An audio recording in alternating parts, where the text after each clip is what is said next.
اللہ رب العزت جس اکرام اور جس عزت اور جس تعظیم کا معاملہ ایک طالب علم اور ایک معلم کے ساتھ فرماتے ہیں اور کسی کے ساتھ نہیں ہوا کرتا. دمشق کے ایک بہت مشہور عالم، شام کے دمشق کے ایک مشہور عالم اپنے خطاب میں فرما رہے تھے. انہوں نے ایک واقعہ ذکر کیا. وہاں ایک بہت بڑا جامعہ ہے جس کا نام ہے جامعۃ التوبہ. وہاں ایک مجلس قائم تھی. وہ بزرگ عالم اس میں خطاب فرما رہے تھے. انہوں نے ایک عجیب و غریب واقعہ ذکر فرمایا کہ یہاں دمشق میں ایک شہر خموشہ ہے، قبرستان ہے. وہاں کا بہت بڑی تعداد میں صلحاء، اتقیاء، علماء اس قبرستان میں مدفون ہیں، اور وہ دمشق کا بہت ہی مشہور قبرستان ہے. دمشق میں رہنے والا یا دمشق کی زیارت کے لیے آیا ہوا کوئی نیک نفس وہ اس قبرستان کی زیارت یا اس کی حاضری کے بغیر کبھی واپس نہیں ہوتا ہے. اور دمشق میں رہنے والا ہر کوئی اس سے واقف ہے. کہا وہاں ایک شخص تھے جو مردوں کو دفن کرنے کی ملازمت کرتے تھے، جن کا کام ہی یہ تھا کہ جب کسی کا جنازہ آیا ان کی ذمہ داری تھی کہ وہ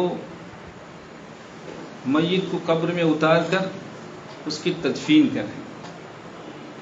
ایک مرتبہ ایک عورت نے ان کے نام کہلایا کہ ہمارے ایک بچے کا انتقال ہوا ہے. چنانچہ قبر کھودی گئی، تیار ہو گئی. بہت معمولی تعداد کے لوگ جنازے کے ساتھ آئے اور اس شخص کے حوالے کیا جنازہ. جب وہ جنازے سے صندوق کو کھول کر اس بچے کے میت کو قبر میں رکھ رہے ہیں تو ابھی قبر کے حوالے کی تھی میت کہ اس شخص نے دیکھا کہ دو شخص ہیں جو گھوڑے پر سوار آئے ہیں اور اس میت کو لے کر چلے گئے. لیکن اس سے پہلے ابھی جیسے ہی اس بچے کی لاش کو یا اس کے میت کو زمین پر رکھا گیا کہ وہ زمین گلستان سی عبارت ہو گئی، وہ باغ بن گئی. بہت وسعت اس میں پیدا ہو گئی. اور اس دوران وہ دو شخص آئے اور گھوڑے پر سوار ہو کر آئے اور میت کو لے کر چلے گئے. لیکن اس قصے کو اس شخص کی آنکھ کے بغیر و آنکھ کے ماں سوا کوئی نہیں دیکھ پایا. کسی کو نہیں معلوم تھا کہ یہ قصہ پیش آیا ہے. وہ عالم وہاں ذکر کر رہے ہیں کہ یہ کوئی قصہ خیالیہ نہیں ہے، یہ حقیقت واقعہ ہے. کہا پھر اس آدمی کو حیرت ہوئی. اس نے اس پر مٹی ڈال دی قبر پر، لیکن فوراً اس عورت سے ملاقات کی اور پوچھا یہ کیا تھا، یہ میت کون تھی؟ اس نے کہا کہ یہ ہمارا بیٹا تھا. اور کہا ایسا ہے ویسا ہے. کچھ دیر تک اس پر غور و فکر ہوا، اس کا مذاکرہ ہوا، چھٹی ہو گئی. پھر کچھ مہینے گزرے تھے کہ اسی عورت نے کہلا بھیجا کہ بھئی ایک قبر کی پھر ضرورت ہے. چنانچہ قبر کھود کے تیار ہوئی. پھر کچھ تھوڑی سی تعداد کے لوگ لے کر آئے اور تدفین کا عمل شروع ہوا. اسی انداز میں قبر میں پھر وسعت ہوئی. قبر باغ بن گئی. دو فرشتے آئے اور اس بچے کی لاش کو ہاتھوں میں اٹھا کے لے گئے. اب جب اس نے یہ دیکھا تو اس کی حیرت کی انتہا نہیں رہی اور وہ صبر نہیں کر سکا. وہ بہت جلدی اس عورت کے یہاں پہنچا اور کہا کہ بتلاؤ کیا ماجرا ہے, قصہ کیا ہے.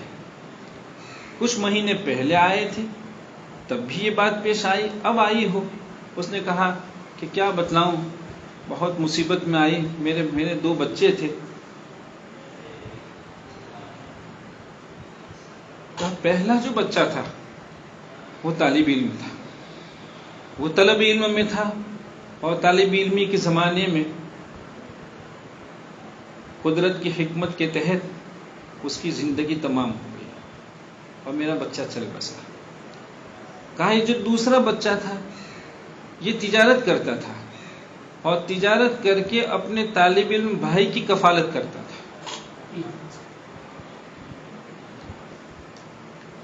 کہا جب اس قبر کھودنے والے اس ملازم نے عورت سے یہ 2 باتیں سنی, اس کی زندگی میں انقلاب پیدا ہوتا ہے.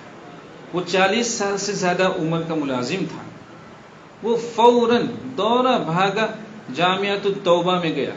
وہاں اس کے آباء و اجداد کئی سالوں سے جامعہ کی خدمت میں ہوا کرتے تھے. انہوں نے وہاں جا کے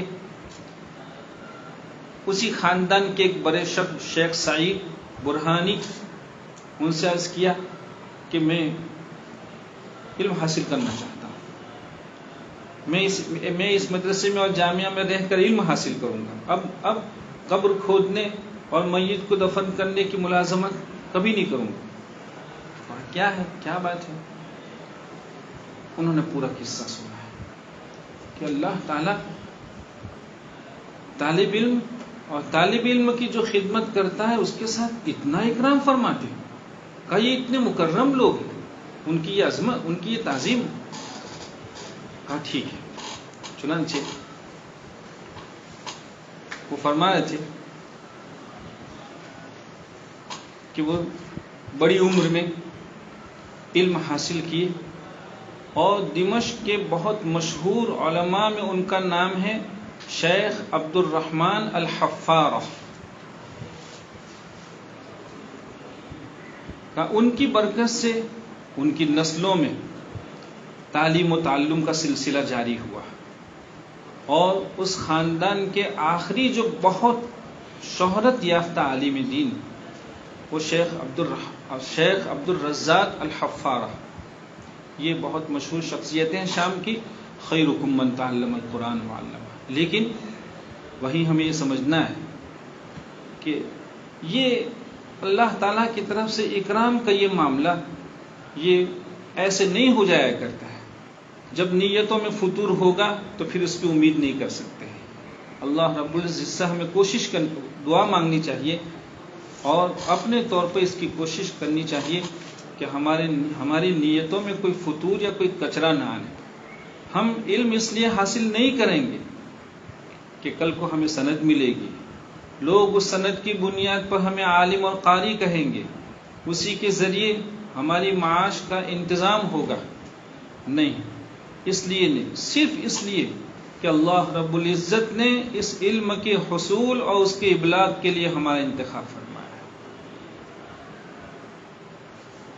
حکم خداوندی ہے, اس کی تعمیل ہمیں کرنی ہے. اقرأ بسم ربک, اللہ تعالیٰ کا فرمان ہے, ہم اس کے فرمان کو بجا لانے کے لیے علم کو حاصل کریں گے.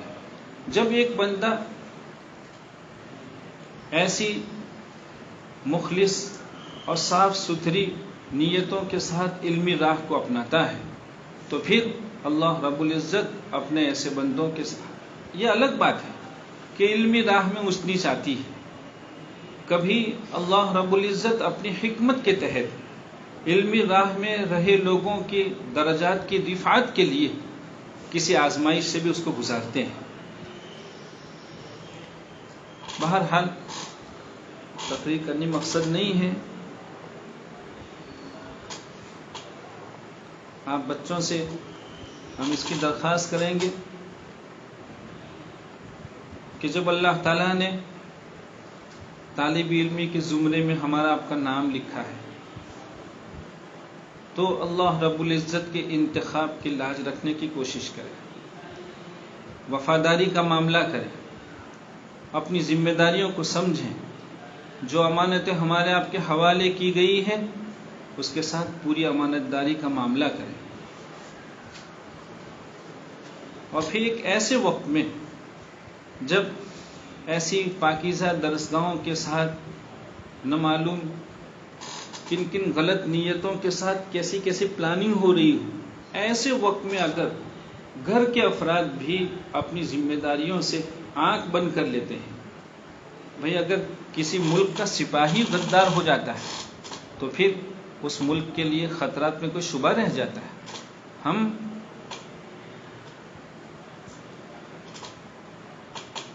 علوم اسلامیہ کا جو ملک ہے، علوم اسلامیہ کی جو املاک ہیں، اس کی جو جائیداد ہیں، اس کے ہم سپاہی ہیں۔ اللہ سے دعا بھی مانگیں